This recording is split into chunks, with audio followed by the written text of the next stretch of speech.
You are watching the New American Media.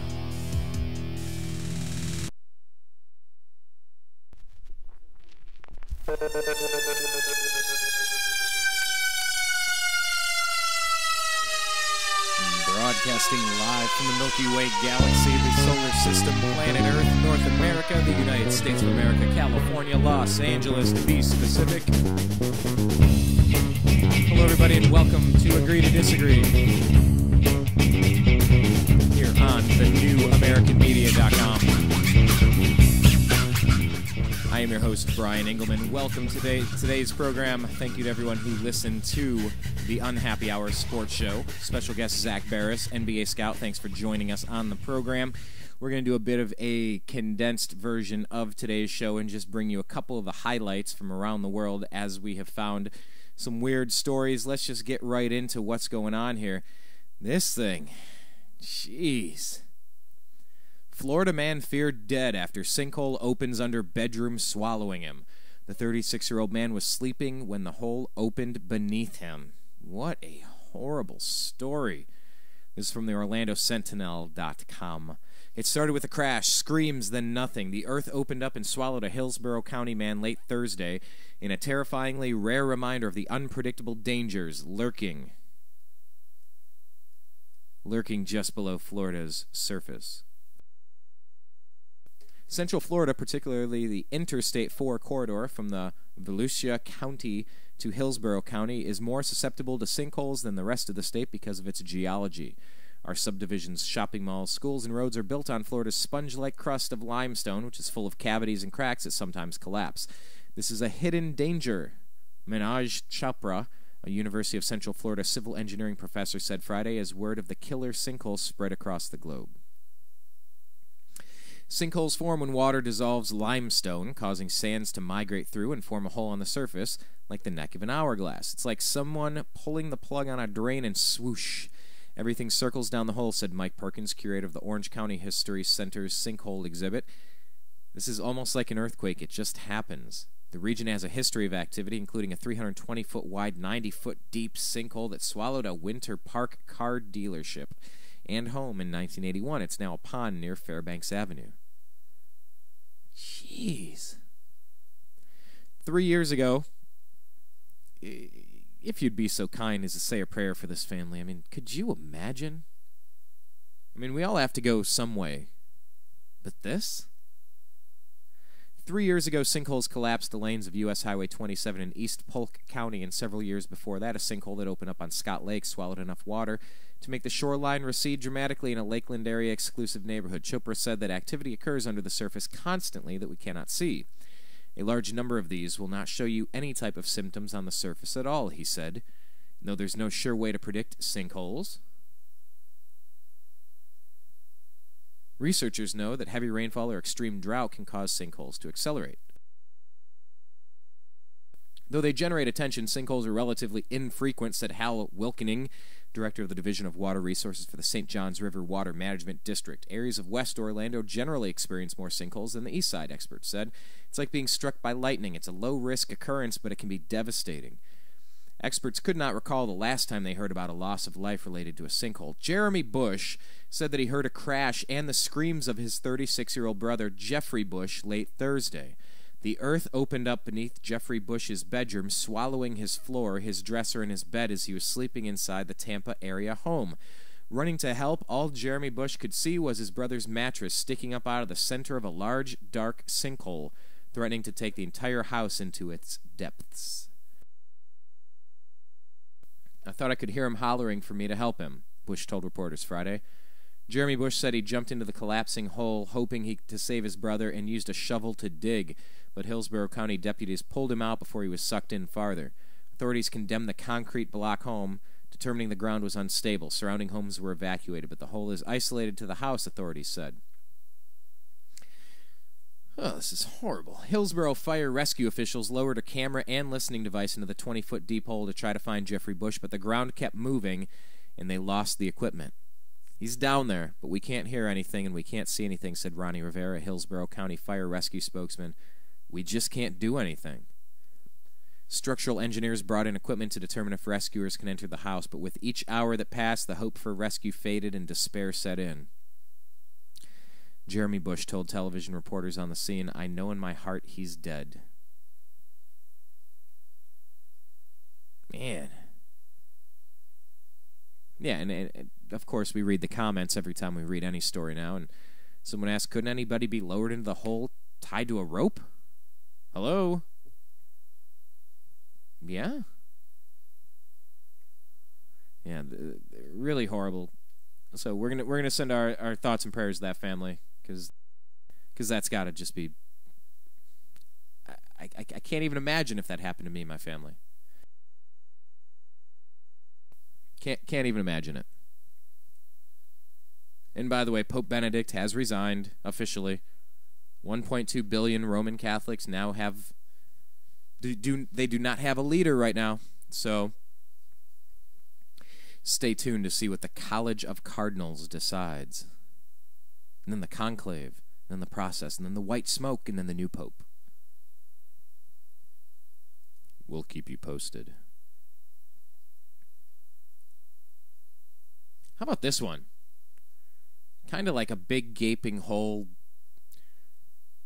swallowing up life and activity and goodness to be replaced with misery and destruction. This is from the Washington Times. Bankrupt Detroit to become a ward of the state. I mean, who would have saw this? Who would have seen that coming? I mean, I guess maybe there were warning signs about this, but Michigan Governor Rick Snyder will announce on Friday, today, whether the state is taking over the city of Detroit, Michigan's largest city. A state review team led by Treasurer Andy Dillon concluded last week that Detroit is on the verge of financial collapse, different than a geological collapse because of sponge-like limestone, and recommended a takeover, which would allow Snyder to appoint an emergency manager to take control of the city's spending. Jeez, another one. Just to think about what's happening in the United States of America. If this could be happening to Detroit, a legitimate city, a Detroit, which is once a monument to American ingenuity and success, lies half empty and financially destitute. According to the review team, it is saddled with more than $14 billion in long-term debt and expectations of an additional $100 million deficit this year. Detroit Mayor Dave Bing says Governor Rick Snyder told him that he would announce his decision during a phone conversation. If, as expected, the decision is to impose emergency management, the city will have 10 days to appeal it to the governor. During World War II, Franklin Roosevelt dubbed Detroit the, quote, arsenal of democracy, end quote. It produced 35% of the nation's implements of war, tanks, bombers, and jeeps, and now it's become an exhausted ghost town.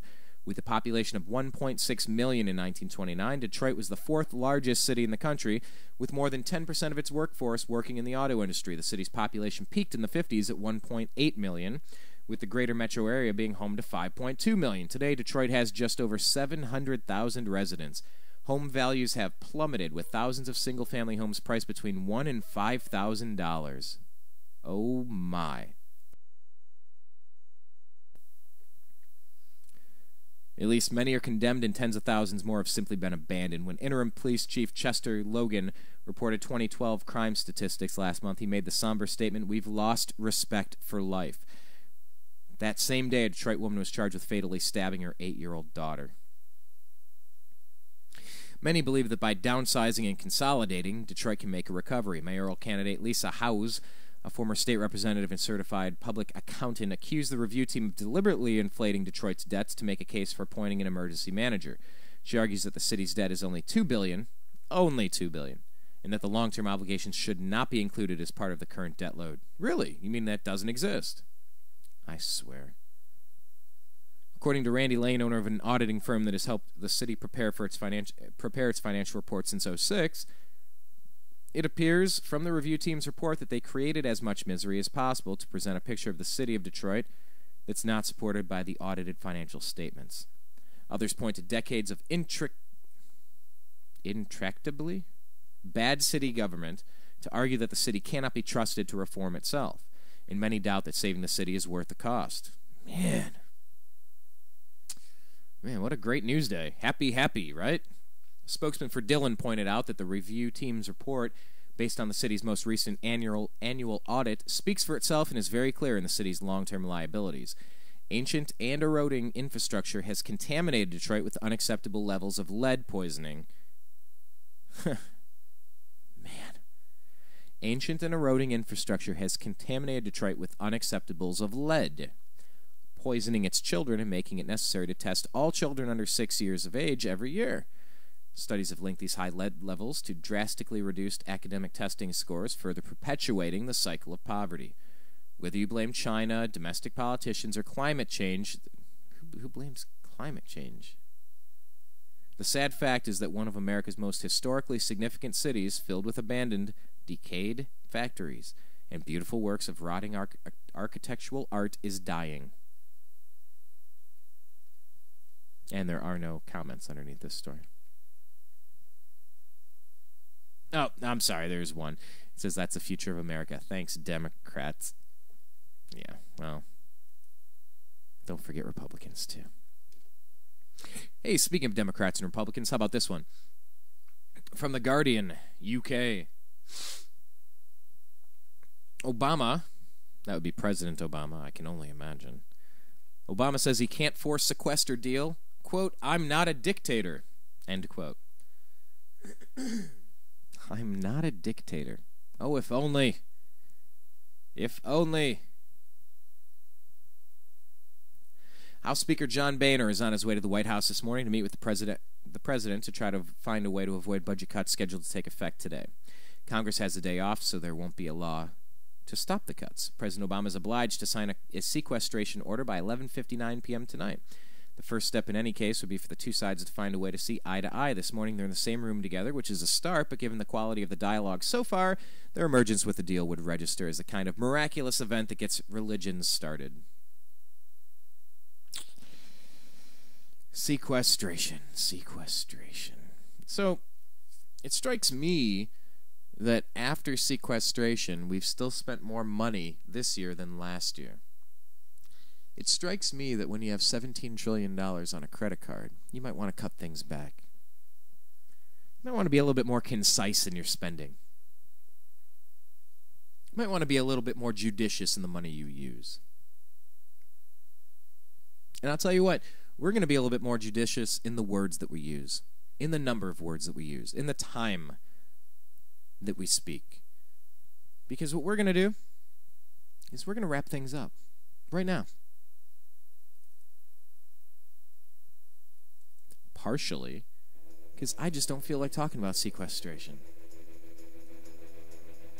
You know, if the president were serious about this massive debt that our government's taking on, day one in office, he would have said, look, every single governmental agency,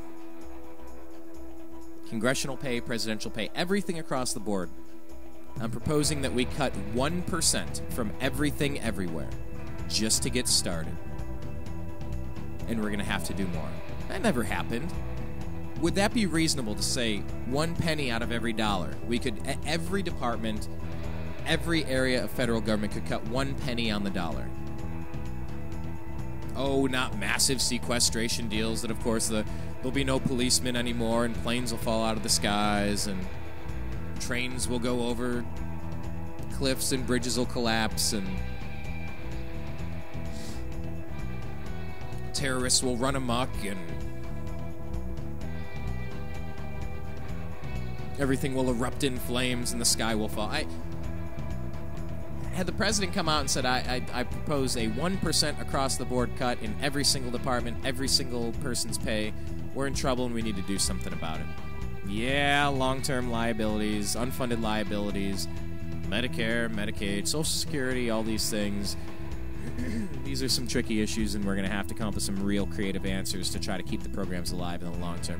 But for today, we're going to decrease everything by 1%. He didn't do that. No, he wants more revenue. He wants to tax people. He wants to push Obamacare to bankrupt the private health industry so that it becomes a Trojan horse for a single-payer system. Come on, I know what's going on there. I don't trust President Obama that he's handling this stuff with the nation's best interest in mind. He's a political machine. He's a political animal from Chicago. And the whole system, the Republicans versus the Democrats, you know what? It's them against us. It's the oligarchy ruling class elite against the nation. What are we, 99.9% of people, just regular people trying to get by, and they just want to play games? Yeah, first thing, cut the police and the firefighters and the teachers. That makes a lot of sense. Guys, you gotta do better. In Congress and the White House. I'm tired of it. And I'm so tired of it, what I'm going to do is I'm going to spend some time uploading some new videos from the Conscious Life Expo. So check our YouTube channel, youtube.com/The New American Media, and subscribe and check out the new videos. Check out our homepage, thenewamericanmedia.com. Follow us on Twitter. We're at American_media_, and search The New American Media on Facebook. Big news, by the way. There is a nationally syndicated radio show that we've been working on, Blake, Wally, and myself, for several months. We don't have an announcement for you just yet, but it's on its way. Big news on the way for a nationally syndicated radio show. Maybe the Brian and Blake show. Maybe the Blake and Brian show. Maybe the B&B radio show. That's the name of a show I used to have in college. The B&B radio show. Kind of like the ring to it. Anyway, leave your comments. Tell us what we should name our new show. And stay tuned. We appreciate each and every one of you listening. Have a safe weekend, everybody. Peace.